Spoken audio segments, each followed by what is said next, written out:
Natural sa ibang mga tao ang gumanti sa tuwing sila ay nasasaktan.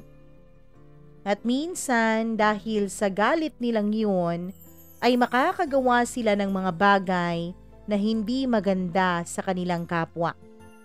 Mga bagay na pwede ring nilang ikasira. Dear Mama Mia, aminado ako na isa ako sa mga taong mapaghiganti o yung mga taong gumaganti kapag nakakanti. Hindi ako naghihintay ng karma dahil ako na mismo ang gumagawa ng paraan upang saktan sila pabalik kagaya ng pananakit nila sa akin. Kahit alam kong mali, Mama Mia, pero hindi ko mapigilan ang aking sarili dahil pakiramdam ko ay hindi ako makakaganti kapag hindi sila nasasaktan ulit gaya ng kanilang pananakit. At kapag nakakaganti ako, Mama Mia, pakiramdam ko ay doon lang nawawala ang sakit na pinaparamdam nila sa akin. Mama Mia, itago niyo na lamang ako sa pangalang Feby, 29 years old. Bata pa lamang ako ay natuto na akong gumanti sa tuwing ako ay sinasaktan ng ibang tao. Kahit sino pa yan, ginagantihan ko talaga. Kahit pamilya ko pa ang mismong nananakit sa akin. Oo, Mama Mia. Pero ang totoo ay hindi ko din alam kung bakit ako nagkakaganito. Dahil ang alam ko ay hindi naman ako tinuruan para maging mapaghiganti ng aking mga magulang. Naaalala ko pa, Mama Mia, kung paano akong inaaway noon ng aking mga kaklase dahil iba ako sa kanilang lahat. Hindi kasi ako mahilig makihalubilo, Mama Mia. Kahit pa nga sa mga kamag-anak namin na bumibisita ay hindi talaga ako nagpapakita. Introvert ako kung tawagin ng iba. Lagi kong pinipili ang mapag-isa at magkulong na lang sa loob ng munti kong kwarto. Noong pinagalitan ako ng aming mga magulang ay pinilit ko namang baguhin ang sarili ko, Mama Mia. Kahit ayaw ko ay pinilit kong makihalubilo sa iba para na din sa kagustuhan ng aking mga magulang. Pero kahit anong gawin ko ay hindi pa din sapat dahil hindi naman sila tumitigil sa pambubuli sa akin. Siguro dahil nararamdaman at nakikita din nila na napipilitan lang akong makisama sa kanila. At nung hindi ko na nga kinakaya pang kanilang pambubuli, ay doon na ako nag-umpisang gumanti, Mama Mia. Tandang-tanda ko pa kung paano ko sinisira ang mga gamit nila noon, lalo na kapag recess time namin.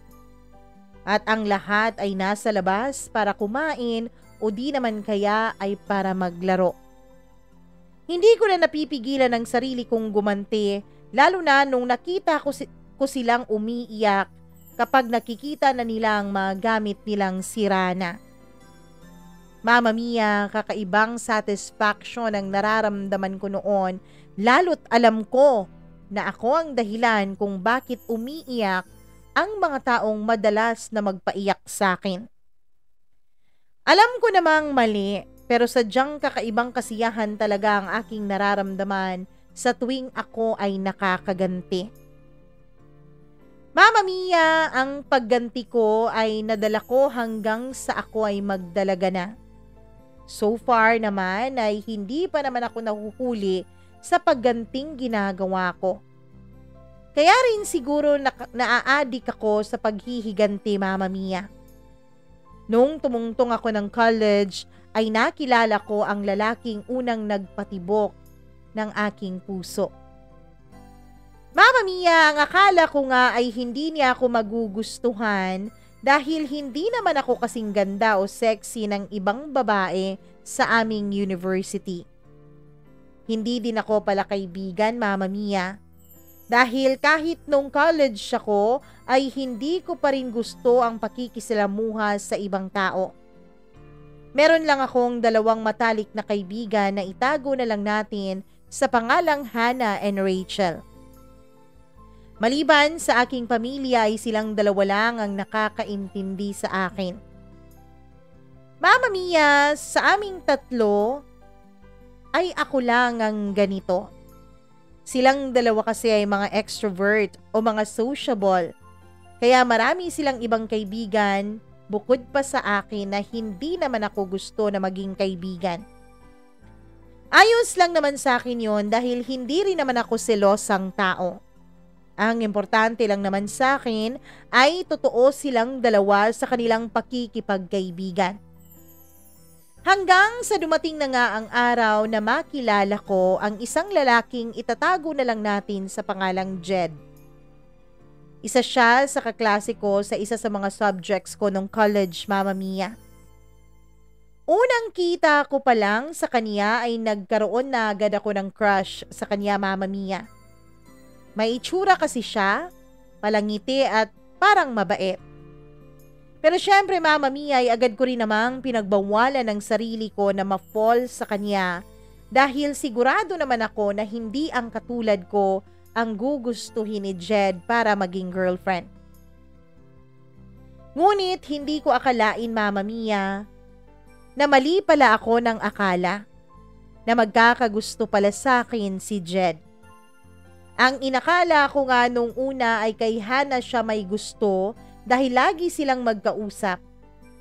Pero ang hindi ko alam ay pinipilit lang pala niya si Hannah upang maging tulay naming 2. Dahil isang araw ay niyaya ako ni Hannah na lumabas. Yun pala ay hindi kami lang kundi kasama si Jed. Nagalit pa nga ako, Mama Mia, dahil ayokong maging third wheel. Lalo pa't crush ko ang kasama ko. Ano to? Kung may date kayong 2, pwede ba? Huwag nyo na akong damayin. Naiirita ko pang sabi noon sa best friend ko. Pinagtawanan niya ako, Mama Mia, bagay na lalong nagpainit ng ulo ko. Date? Nagpapatawa ka ba? Ba't ko naman i-date yan?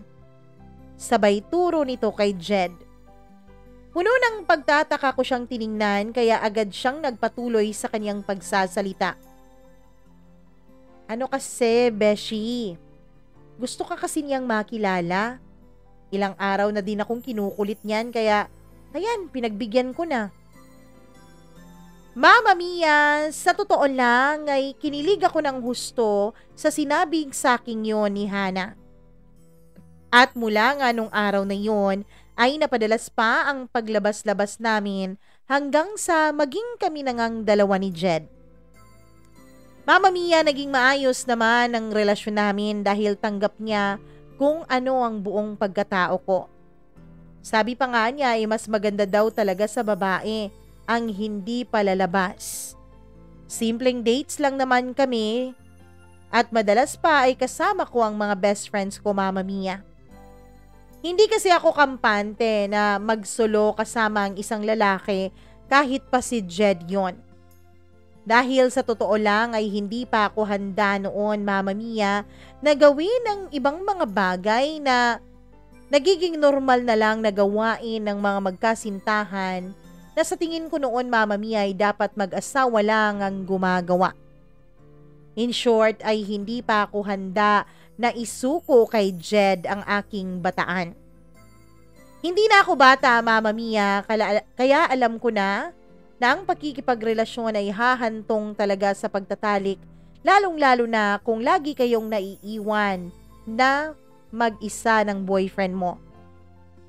Mabuti na lang talaga at kahit si Jed ay close na rin sa aking mga kaibigan. Hanggang sa umabot kaming 2 sa aming first anniversary. At sa maniwala kayo o hindi, ang aking mga kaibigan ang nag-prepare ng surprise. Sobrang saya ko noon, Mama Mia, dahil kasama ko ang mga mahalagang tao sa buhay ko. Magdadalawang taon na kami sa aming relasyon, Mama Mia, nung tahasan akong tinanong ni Jed kung pwede na ba naming gawin ang bagay na karaniwang ginagawa ng dalawang taong nagmamahalan. Oo, Mama Mia, tahasan na akong niyaya ng boyfriend ko na makipagtalik sa kanya. Hindi ko na ikinagulat yon dahil hindi naman ako manhid sa nararamdaman niya. May mga panahon kasi noon, Mama Mia, na kapag naghahalikan kami ay unti-unti na niyang pinapasok ang mga kamay niya sa loob ng damit ko. At sa tuwing pinipigilan ko siyang gawin yon ay naririnig ko ang malalalim niyang pagbuntong hininga. Minsan naman ay bigla-bigla na lang niya akong niyayakap.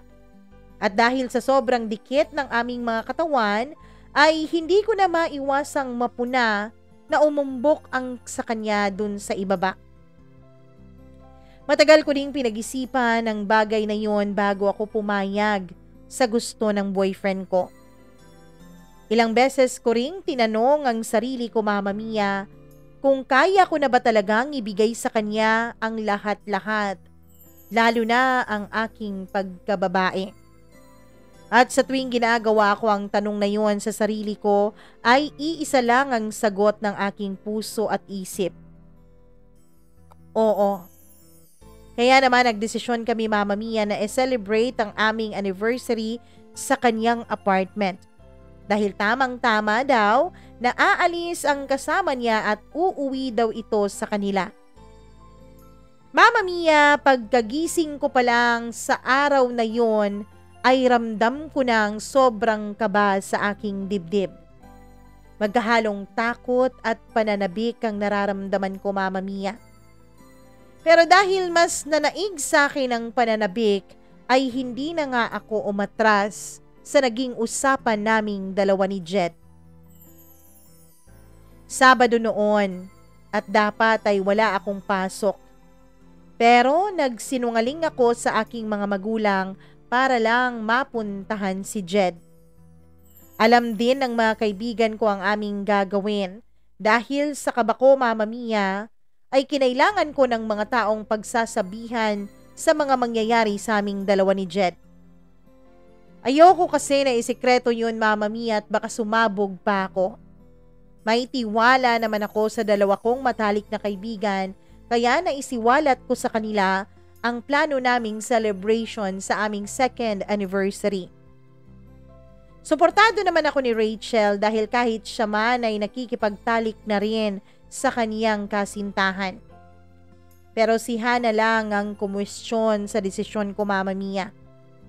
Pero nung sinabi ko sa kanya na sigurado na ako dahil gusto ko ring patunayan kay Jed na mahal ko siya, ay ngumiti na lang si Hana sa akin, tanda ng kanyang pagsuko at pagsang-ayon sa desisyon ko.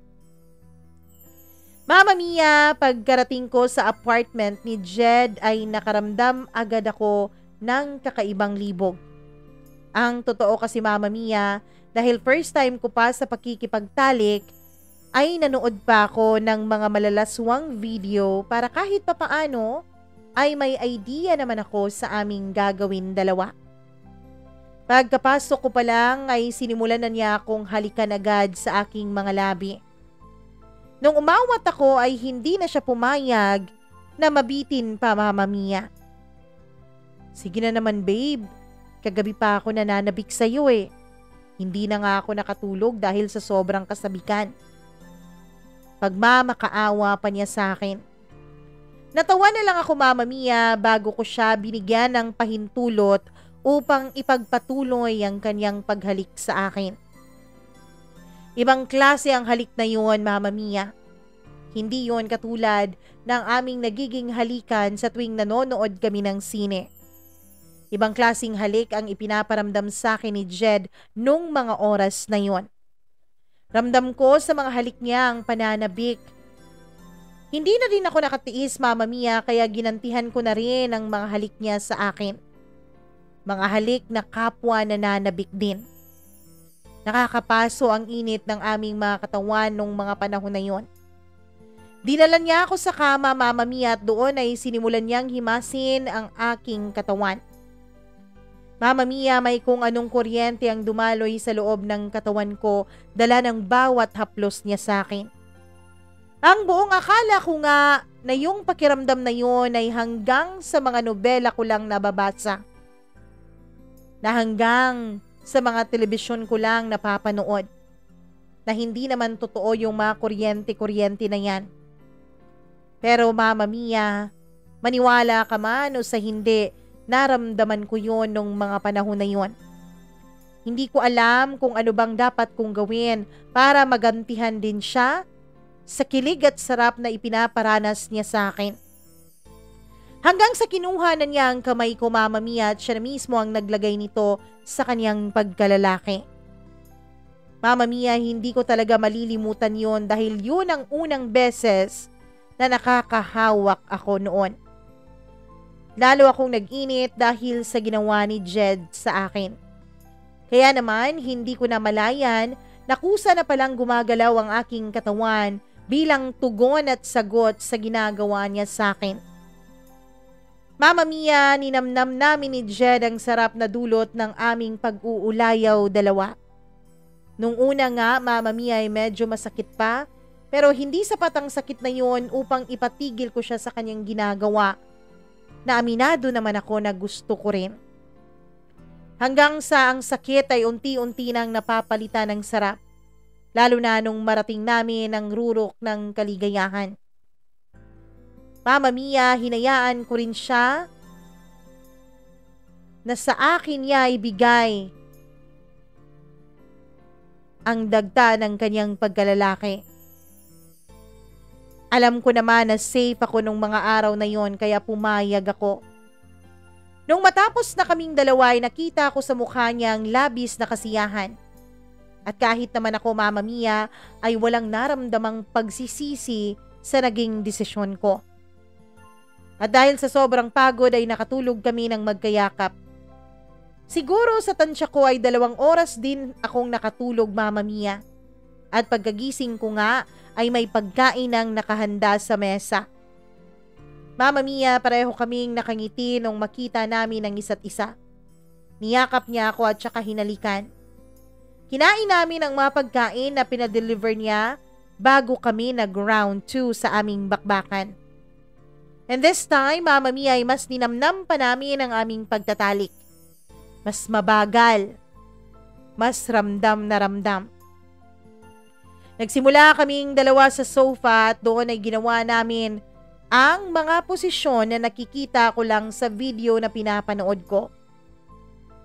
Tama nga pala ang sinasabi ng iba. Masarap sa pakiramdam na may nakakaniig ka lalo na't mahal mo ang nakakaniig mo. Bawat haplos, bawat halik, ramdam na ramdam ko ang pagmamahalan naming dalawa.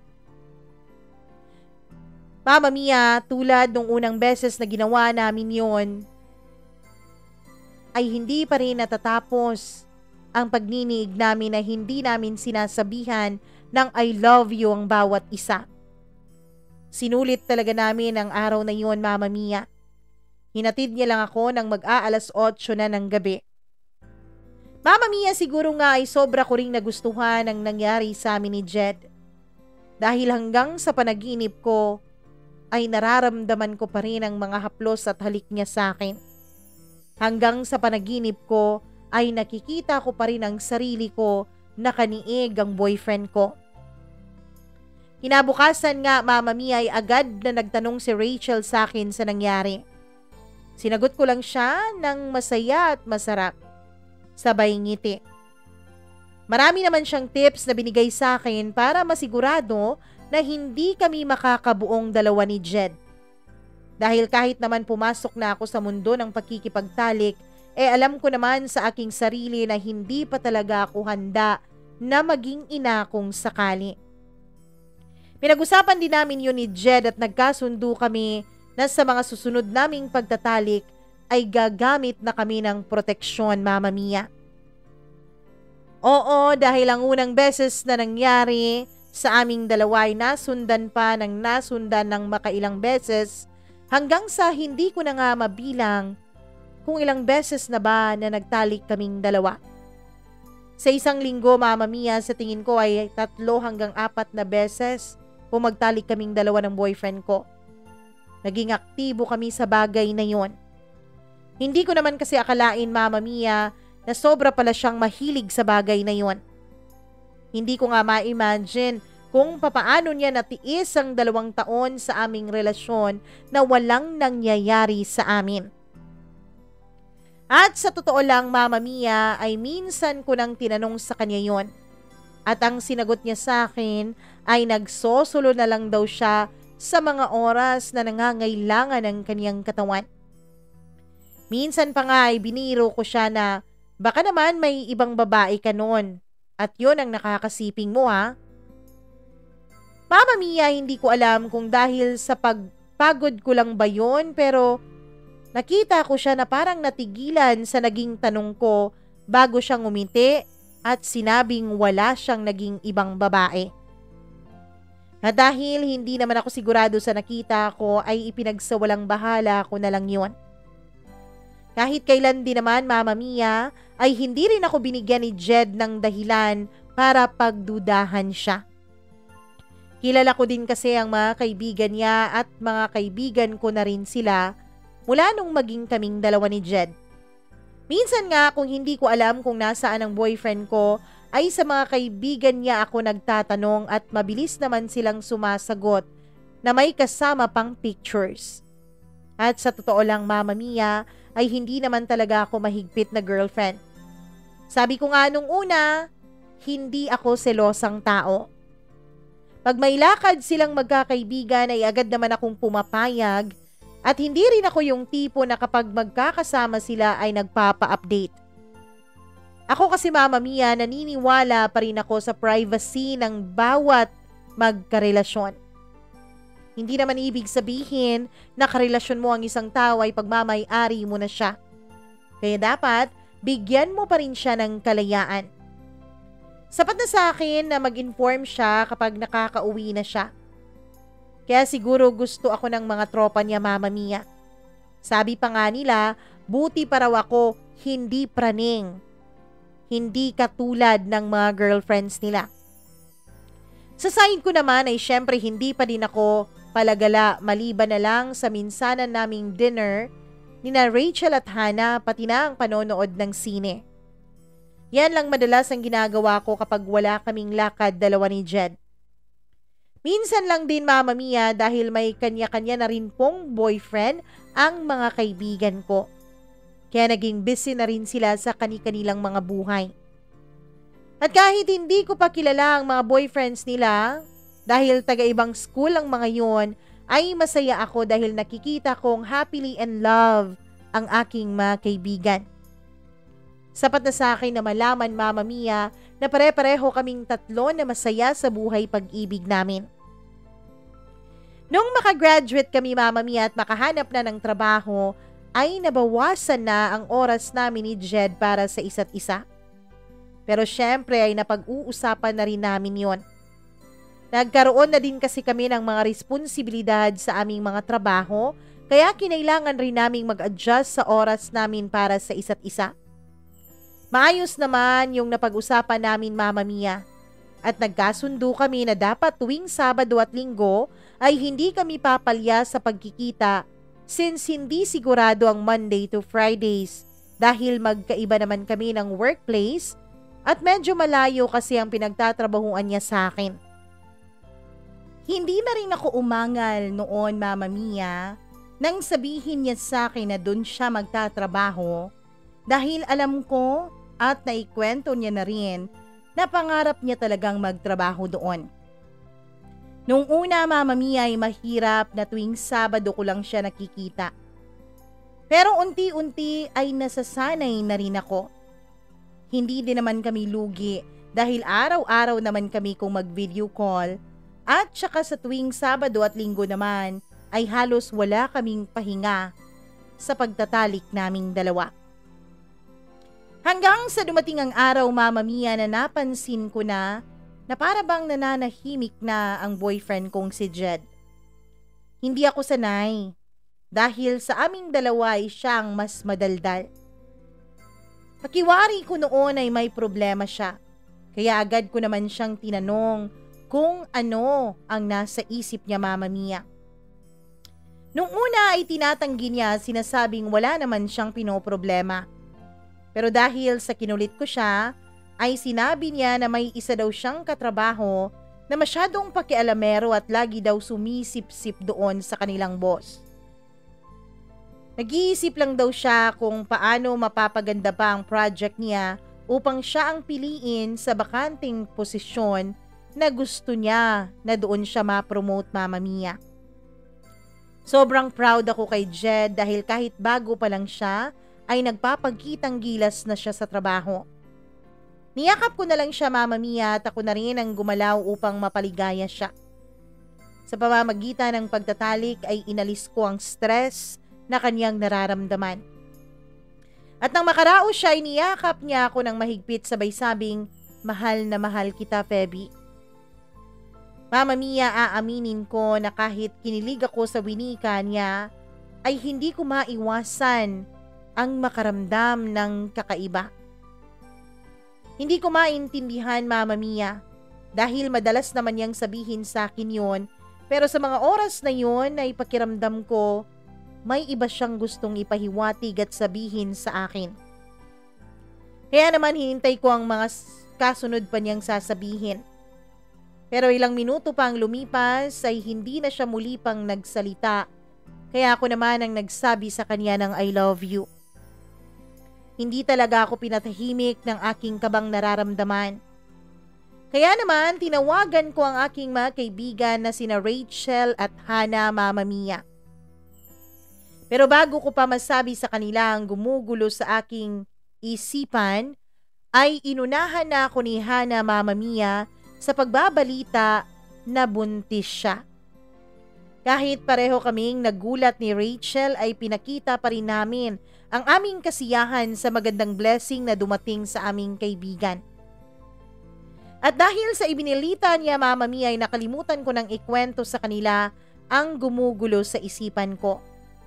Ayoko kasing sirain ang mood, Mama Mia, dahil alam ko na masayang-masaya ang aking mga kaibigan sa balitang yon ni Hannah. Kaya naman nag-decide na lang ako noon na mag-half day upang mapuntahan si Jed sa kanyang workplace nang sa ganoon ay mapag-usapan namin ng maayos ang kanyang pinoproblema. Halos 2 oras din ang biyahe, Mama Mia, bago ko narating ang opisina nila. At dahil mag-aalas 3 na noon ay hindi na ako sigurado kung maaabutan ko pa ang afternoon break ng boyfriend ko. At dahil may coffee shop naman na malapit doon, ay nag-decide na lang ako na doon na maghintay. Hindi din ako nag-text noon kay Jed para hindi siya ma-pressure na naghihintay ako sa kanya sa labas. Papasok na sana ako sa loob ng coffee shop, Mama Mia, nung makita ko ang isang pamilyar na babae na palingon-lingon na para bang may hinahanap. Si Hannah yon, ang kaibigan ko. Siyang nakita ko at plano ko na sana siyang gulatin siya. Kaya naman tinawagan ko siya, Mama Mia. Nakita ko na tiningnan niya ang cellphone niya pero hindi niya sinagot ang tawag ko. Dahil doon ay nag-text na lang ako upang itanong kung nasaan siya. Pero imbis na sabihin niya na nasa coffee shop siya ay iba ang nireply niya sa akin. Sorry Bes ha, busy kasi ako, nasa office ako eh. Talk to you later. Mama Mia, labis kong ipinagtataka yun kaya nagdesisyon ako na huwag magpakita sa kanya. Naisip ko kasi na siguro importanteng tao ang katatagpuin niya para lang magsinungaling siya sa akin. Habang naghihintay ako sa in-order ko, Mama Mia, ay sinusulyapan ko ang gawin ni Hannah. Kung dumating na ba ang hinihintay niya. Nauna pang dumating ang order ko kaysa sa kausap niya, kaya naman sinimulan ko ng inumin ang kape na aking in-order. Mama Mia, muntik pa akong mapaso sa kape nung makita kong si Jed na papasok sa loob ng coffee shop. Pero hindi siya nakatingin sa akin kundi kay Hannah. Kumaway si Hannah kaya nakumpirma ko na si Jed pala ang hinihintay niya. Mama Mia, biglang binalot ng sobrang kaba ang puso ko. Hindi ko alam kung bakit, pero sobrang lakas ng kabog ng aking dibdib. Hindi nila ako nakita, Mama Mia, dahil nasa bandang likuran nila ako. May mga malalaki din kasing nakaharang, kaya medyo nakatago ako sa kanila. Mama Mia, hindi ko natiis kaya lumapit ako ng konti sa kanila. Buti na lang at may isang bakanting mesa na malapit sa pwesto nila na hindi nila ako mapapansin doon. Nakita ko, Mama Mia, na may inabot si Hana kay Jed. Hindi ko masyadong kita yun, pero nanigas ang buong katawan ko nung marinig ko ang mga sinabi ni Hana. Jed, buntis ako. Magiging daddy ka na. Mama Mia, para akong binuhusan ng malamig na kape sa narinig ko. Hindi umimik si Jed kaya alam ko na siya talaga ang ama ng dinadala ng kaibigan ko. Hindi ko napansin ang pagtulo ng aking mga luha lalo na nung makita kong tiningnan ni Jed ang laman ng envelope na inabot sa kanya ni Hana. Nangibabaw ang galit sa akin noon kaya hindi ko napigilan ang aking sarili na lumapit sa kanila at para silang nakakita ng multo nung mapagtanto nila na nasa harapan na nila ako. Babe, anong ginagawa mo dito? Nauutal na tanong ni Jed sa akin. Isang malakas na sampal ang binigay ko sa kanya, Mama Mia. Paano mo nagawa sa akin to? Paano niyo ito nagawa sa akin? Tanong ko sabay baling sa mabuti kong kaibigan. I'm sorry, Bes. Hindi namin sinasadya. I'm sorry. Tanging nasagot sa akin ni Hana. Mama Mia, sobrang sakit ang nararamdaman ko at hindi ko kinaya na makita silang dalawa. Kaya naman dali-dali akong umalis sa lugar na yon at pumara ng taxi. Sa totoo lang, Mama Mia, ay hindi ko alam kung saan ako pupunta. Ayoko pa kasing umuwi dahil sigurado ako na doon ako pupuntahan ni Jed sakali mang sundan niya ako. Natagpuan ko na lang ang aking sarili na nasa lugar kung saan una kaming nagkakilala ni Jed. Mama Mia, walang tigil sa pagtulo ang luha sa aking mga mata habang inaalala ko ang aming mga nakaraan. Hindi ko lubos maisip na makakaya niyang gawin sa akin yon. Na makakaya nila akong saktan ng ganon.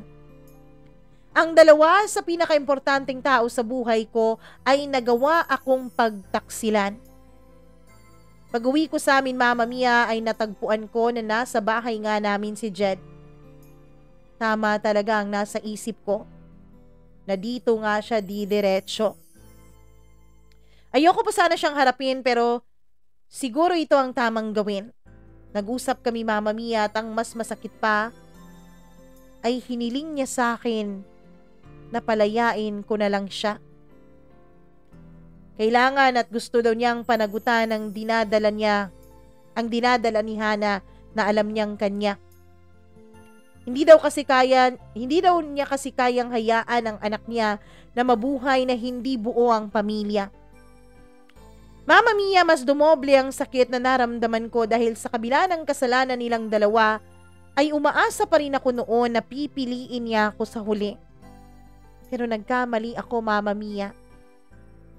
Dahil mukhang wala atang tsansa na ako ang piliin ng lalaking minamahal ko. Feby, I'm so sorry na nagawa namin sa iyo to. Hindi talaga namin sinasadya. Hindi ko kasi nakaya ang lungkot dito at si Hana ang nandito. Siya ang pumupuna sa pangangailangan ko. Ngayong nagbunga ang aming mga ginawa ay hindi ko kayang pabayaan siya na harapin ito ng mag-isa. Yan ang mga katagang tuluyang nagpabagsak ng pag-asa ko, Mama Mia, na magkakaayos pa kaming dalawa ni Jed. Noong gabing yun ay pinutol na namin ni Jed ang lahat sa aming relasyon. Mahirap. Sobrang hirap, Mama Mia. Binuo ko na sa aking isipan noon na kami talaga ang magiging ka-forever ng isa't isa. Nabuo na sa isip ko ang magiging future naming dalawa at ng aming pamilya. Mama Mia, hindi ako nakapag-move on. Inistalk ko pa talaga silang dalawa pero sa mga ginawa ko, ay sarili ko lang din ang sinasaktan ko habang silang dalawa ay nakikita kong masaya sa piling ng isa't isa. Dahil sa nakikita ko na maayos at masaya sila ay hindi ko napigilan ang mangibabaw ang galit na nararamdaman ko para sa kanila. Kaya nga bigla na lang pumasok sa isip ko, paano kaya kung iparamdam ko sa kanila ang sakit na nararamdaman ko ngayon? Paano kaya kung maghiganti ako sa ginawa nilang yon sa akin? Mama Mia, nag-post ako sa social media ko kasama ang mukha nilang dalawa. Doon ko'y sinalaysay ang naging nakaraan naming dalawa ni Jed, pati na rin ang pagkakaibigan naming dalawa ni Hana. Hindi ako huminto, Mama Mia.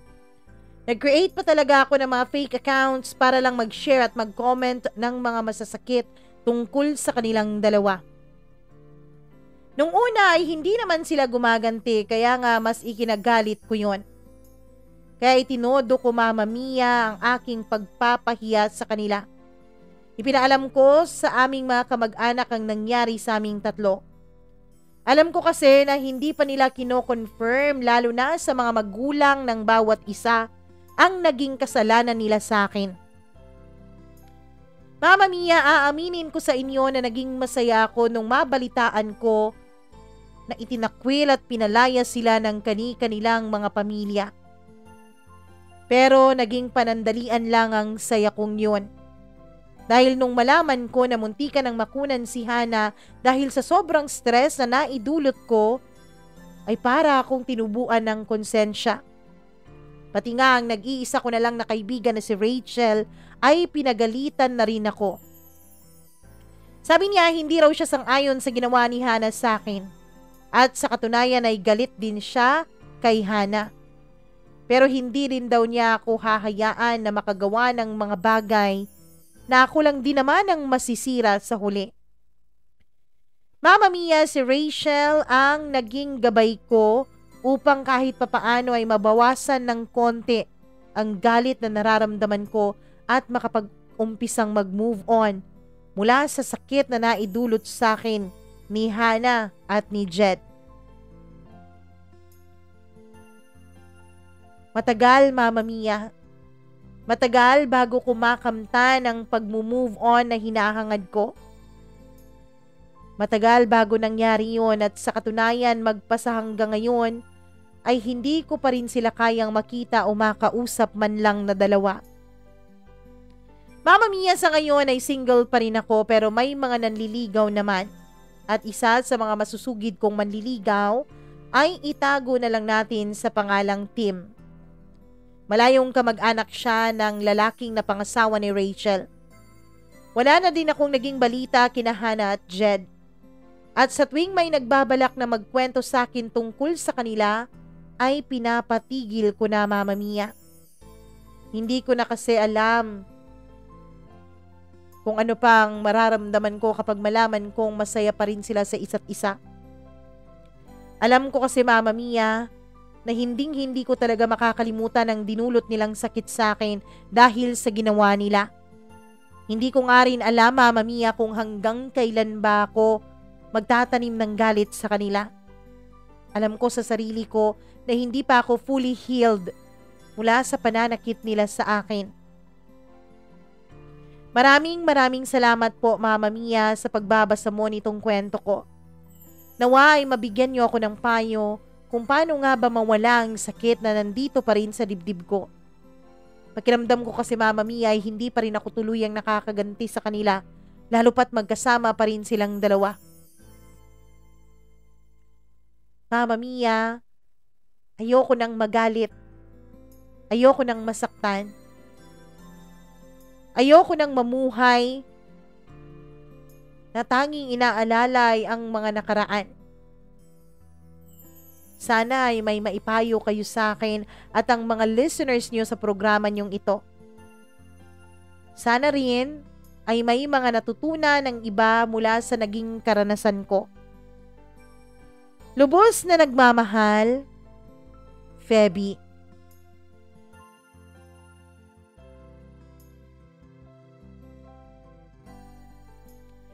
Kapag labis ka talagang nasaktan, hindi basta-basta ang makapag-move on mula sa pananakit na ginawa sa iyo ng mga tao.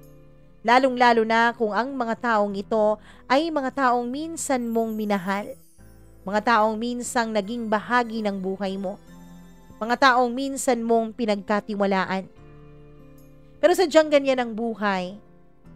May mga panahon na may mga tao talaga na pinapapasok natin sa buhay natin, pero nandun lang sila para turuan tayo ng leksyon at para bigyan tayo ng aral. Pwedeng natuto tayo mula sa pananakit nila sa atin at pwedeng natuto rin tayo mula sa mga naging karanasan nila. Sa case mo, Feby, sadyang napakasakit talaga na maloko ng mga taong pinagkatiwalaan mo. Lalo pa nga at isa kang introvert at mahirap magtiwala sa ibang tao. Kaya alam ko na bukod sa tiwala na binigay mo kay Hana, alam ko rin na minahal mo siya bilang isang kaibigan. Kaya masakit na masakit talaga na pagtaksilan ka ng dalawang taong minamahal mo. Pero lagi mong iisipin, Feby, na dapat hindi ikaw ang nahihirapan. Dapat hindi mo pinapahirapan ang sarili mo. Ikaw ang naging biktima nila. Kaya dapat ikaw ang masaya at hindi sila. Hindi ko sinasabing gantihan mo sila para hindi sila maging masaya. Ang sinasabi ko ay palayain mo ang galit na nararamdaman mo sa puso mo. Nang sa ganon, ay hindi ka na nila pwede pang saktan. Hindi ka na pwedeng saktan ng mga alaala ng nakaraan. At lalong-lalo nang hindi ka na nila pwedeng saktan sa mga bagay na mababalitaan mo tungkol sa kanila o makikita mo tungkol sa kanila. Ang maipapayo ko ay magdasal ka, Feby. Magdasal ka na sana ay tulungan ka ng Diyos na mapalaya mo ang galit na nararamdaman mo dyan sa puso mo. Kung hindi mo man yan mailabas sa pagganti sa kanila, ilabas mo yan, pumunta ka, mag-hiking ka sa mga bukid, tapos doon sumigaw ka ng sumigaw. Ilabas mo lahat ng sakit. Ikaraoke mo yan, isigaw mo lahat ng nararamdaman mo. At ipagpasa Diyos mo lahat ng sakit, lahat ng hirap, at lahat ng galit. Sa ganung paraan, pwedeng unti-unting maghilom ang puso mo. Isa lang din ang may papayo ko. Nagbanggit ka na ng pangalang Tim. Sana ay huwag mo siyang gamitin para tangkaing kalimutan si Jed at ang pagmamahal mo para sa kanya. Papasukin mo si Tim kung sadyang gusto mo na siya at kung sadyang handa ka na. Para nang sa ganoon ay wala kang ibang tao na madamay sa sakit na nararamdaman mo. Maraming salamat, Feby, sa pag-share mo sa kwento ng iyong buhay. At kung ikaw na nakikinig ngayon ay may sariling kwento ng buhay mo, huwag mong kalimutan na pwede mo yang i-share sa akin. Mag-email ka lang, mamamiastudio0317@gmail.com. Huwag mo rin kalimutan na i-click ang notification bell kung nakapag-subscribe ka na para lagi kang updated sa bawat video at kwento na ating i-upload. Maraming salamat po sa inyong pakikinig. Ako pong muli ang inyong Mama Mia. Magandang araw sa inyong lahat.